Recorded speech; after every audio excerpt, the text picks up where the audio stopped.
मुंबईतल्या मालाड भागामध्ये 45 वर्षीय व्यक्तीकडून श्वानावर लैंगिक अत्याचार. मालाड पोलिसांकडून नरेश चांदुलकर नावाच्या व्यक्तीला अटक. जुलै 2024 पासून भारतामध्ये प्राण्यांवरील अत्याचाराच्या 40 घटना.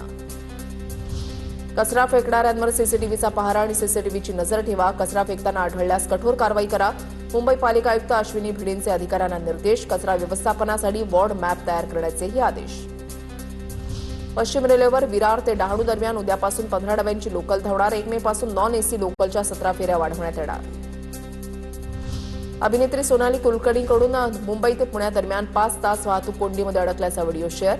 हे खूप भयंकर असल्याचं सोनालीनं म्हटलंय. शासनाने यावर उपाययोजना करावी, सोनाली कुलकर्णीची मागणी.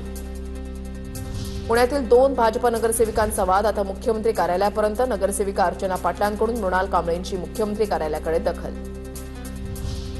हिंजवडी आयटी पार्कामधून आता थेट पुण्यामध्ये मेट्रोनं जाता येणार. माण, हिंजवडी, शिवाजीनगर या मेट्रो मार्ग 3 साठी पीएमआरडीए ऍक्शन मोडमध्ये. लवकरच मेट्रो प्रवाशांच्या सेवेमध्ये दाखल होणार.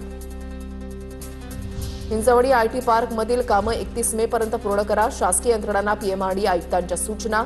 सगळ्या शासकीय यंत्रणांची जबाबदारी निश्चित करून कामाला लागण्याच्या सूचना. महापौर बंगल्यातील वृक्षतोडीची पुणे महापालिका आयुक्तांकडून गंभीर दखल. संबंधित विभागाकडून खुलासा आल्यावर कारवाई करणार. पालिका आयुक्तांचे निर्देश. पुण्यातील फळभाजी बाजार 2 दिवस राहणार बंद. 1 मे आणि महाराष्ट्र दिन आणि 2 मेला साप्ताहिक सुट्टी असल्यानं बाजार बंद राहणार. भुसार बाजार केवळ 1 तारखेला बंद राहणार असल्याची माहिती.